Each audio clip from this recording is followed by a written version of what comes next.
Ready?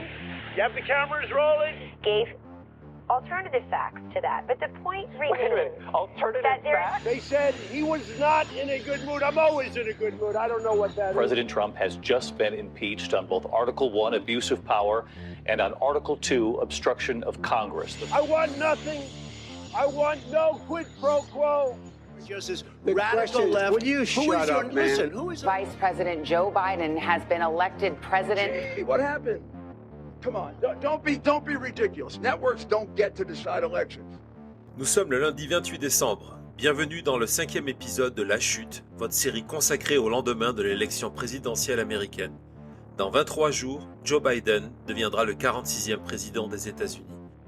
Au programme, du golf, des millions, le 6 janvier, Mike Pence, l'importance des mots et le coup d'État. Attachez vos ceintures, la chute, c'est maintenant. Avant de rentrer dans le vif du sujet, je me permets, si ce n'est pas déjà fait, de vous inviter à écouter l'épisode 4 de La Chute, une édition spéciale de 45 minutes avec Jean-Éric Brana, où nous avons échangé sans langue de bois autour de Trump, de Biden et de tous ces sujets qui vous fascinent. Cela devrait vous plaire. C'est le moment aussi de vous rappeler combien vos abonnements, vos commentaires, vos likes, vos pouces de soutien, vos 5 étoiles et surtout vos partages sont importants pour la visibilité de ce podcast. Merci. I'm going to be working for you. I'm not going to have time to go play golf. Believe me. We all love golf. There are times to play and there are times that you can't play. It sends the wrong signal. Si vous ne l'avez pas reconnu, c'était Donald Trump en 2016. En pleine campagne, le candidat républicain promettait qu'une fois élu, il serait tellement occupé qu'il n'aurait pas une minute de libre pour jouer au golf. Hier, dimanche, Trump s'est donc retrouvé sur un de ses greens pour la 289e fois depuis le 20 janvier 2017. 289. Jacques Chirac, l'ancien président français, disait que les promesses n'engagent que ceux qui les reçoivent. Certes, mais au-delà de l'argument de campagne, Trump et le golf est un sujet sur lequel il faut se pencher. D'abord pour livrer un petit retour historique. Trump, le golf, la Maison-Blanche et les présidents, c'est d'abord une manière de s'attaquer à son obsession, Barack Obama. Sur Twitter dès 2014, avant donc même d'être candidat, puis ensuite lors de la campagne de 2016, Trump parle de golf pour critiquer Obama, à qui il reproche une passion excessive pour ce sport. Et effectivement, Obama aime jouer, surtout lors de ses vacances annuelles à Hawaï. En 8 ans de présidence, il a golfé 333 fois, un total plus important que Trump, mais sur une période doublement plus longue. Trump président a donc passé plus de temps sur les terrains de golf que son prédécesseur. Et le coût est phénoménal.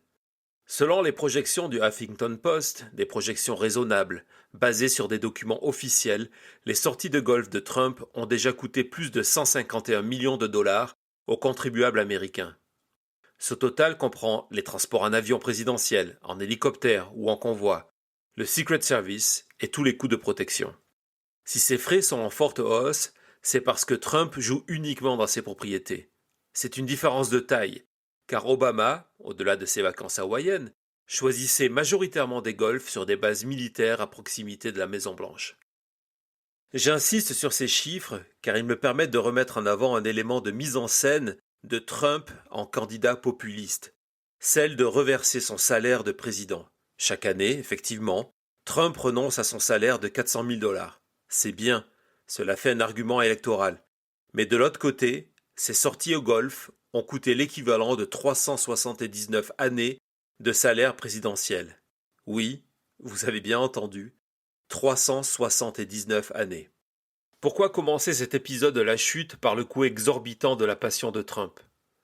Car ces derniers jours, il est devenu encore plus indécent. Avant de quitter Washington pour la Floride, Trump s'est vengé. Les sénateurs républicains ont commis l'affront suprême de reconnaître la victoire de Joe Biden. Alors Trump a refusé de signer le plan de relance pour répondre à la pandémie et a mis son veto sur le budget militaire, déclenchant une crise pour des millions d'Américains. Des soldats privés de soldes, 12 millions de chômeurs coupés de leurs aides, des citoyens courant le risque d'être expulsés. Et pendant ce temps, Trump, lui, joue au golf. Bien sûr, si comme des dizaines de millions de supporters du président, vous suivez l'actualité qu'à travers sa timeline sur Twitter, seul lieu habilité à partager la vérité présidentielle, votre perception va être différente. Vous y découvrirez Trump en héros du petit peuple, se battant contre Washington. C'est une des signatures de Trump. Créer un problème et se présenter ensuite comme le sauveur. Même s'il ne se passe rien derrière. L'annonce, toujours l'effet d'annonce. Et c'est exactement le cas ici. Puisque dimanche soir, avec un jour de retard sur les délais, après avoir juré, craché, promis qu'il ne le ferait pas, Trump a finalement signé. Son caprice présidentiel, entre deux parties de golf, aura des conséquences. Le délai à la signature va entraîner une interruption des versements de plusieurs semaines. Les Américains apprécieront. Il y a autre chose que vous ne verrez pas sur sa timeline. Des tweets de compassion pour les familles des 330 000 Américains morts de la Covid. Par contre, vous verrez que toute l'énergie présidentielle est consacrée à dénoncer la fraude qui lui aurait coûté son second mandat, avec un nouveau focus sur la prochaine étape, le 6 janvier, et le vote du Congrès. Ce n'est pas la première fois que Trump et ses supporters mettent en avant une date comme étant la date, celle qui va tout changer. Cela fait partie de la beauté du plan. Lorsque la date est dépassée et que les effets annoncés ne se sont pas produits, Trump fait comme si rien n'était et balance la prochaine. Le 6 donc, avec une pression de plus en plus forte sur les sénateurs républicains et Mike Pence. Les sénateurs pour qu'ils refusent de valider les certifications des grands électeurs. Et Mike Pence pour utiliser son poste de président des débats pour faire quelque chose qui n'est pas prévu, mais qui permettrait à Trump de rester à la Maison-Blanche. Rassurez-vous, la manœuvre du 6 janvier ne passera pas, car Trump a besoin d'une majorité à la Chambre des représentants, contrôlée par les démocrates, et au Sénat. Mais le problème n'est pas là. Il ne l'a jamais été. Nous avons eu le travers, moi le premier, d'être factuel et donc rassurant. Les tentatives de Trump allaient échouer car les institutions américaines seraient plus solides que ses aspirations dictatoriales. C'est vrai. Heureusement. Mais nous aurions dû porter plus attention sur sa tentative et la nommer. Hier, sur mon compte Twitter, @WilliamRaymond, j'écrivais ceci. Dans l'analyse politique, on a tendance à surévaluer Trump, comme s'il jouait une partie d'échecs avec plusieurs coups d'avance. Les dons, la base, alors que peut-être nous assistons à autre chose, de l'ordre psychiatrique, ou bien encore plus terrifiant, un coup d'État. Les coups d'État ne se jouent pas forcément dans les rues, derrière des barricades, avec des forces armées. Inspiré par un thread de Steve Liesman, voici ce qu'a fait Trump depuis le 3 novembre. D'abord, il a réussi à convaincre des dizaines de millions d'Américains que leur système électoral était pire que celui d'un pays du tiers-monde, que la fraude était telle qu'ils ne devaient pas croire le résultat des élections. Ensuite, il a demandé près de 60 fois à des juges d'invalider le vote de millions d'Américains, principalement celui de Noirs américains. Il a soutenu aussi la démarche du Texas, devant la Cour suprême, pour annuler 20 millions de votes dans 4 États. 20 millions.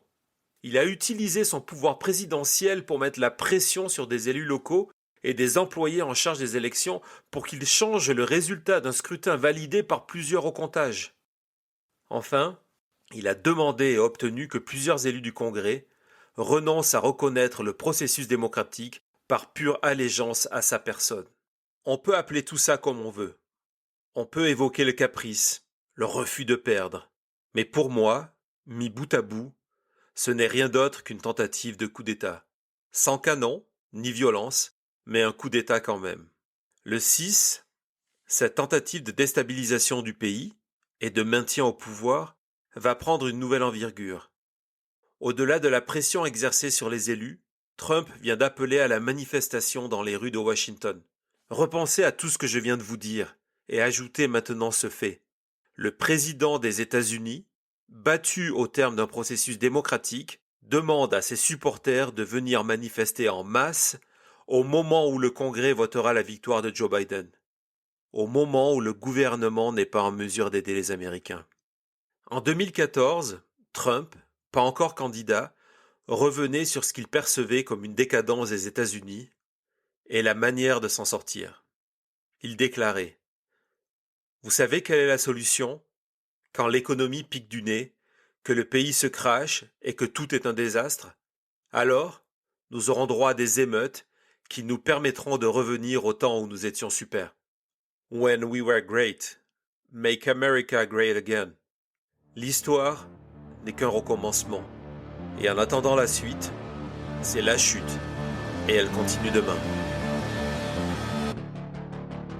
Retrouvez La Chute sur Twitter, @WilliamRaymond. #La Chute sur YouTube, sur Apple Podcast, sur Spotify et sur votre plateforme préférée. La Chute, un programme produit par Thomas Raymond.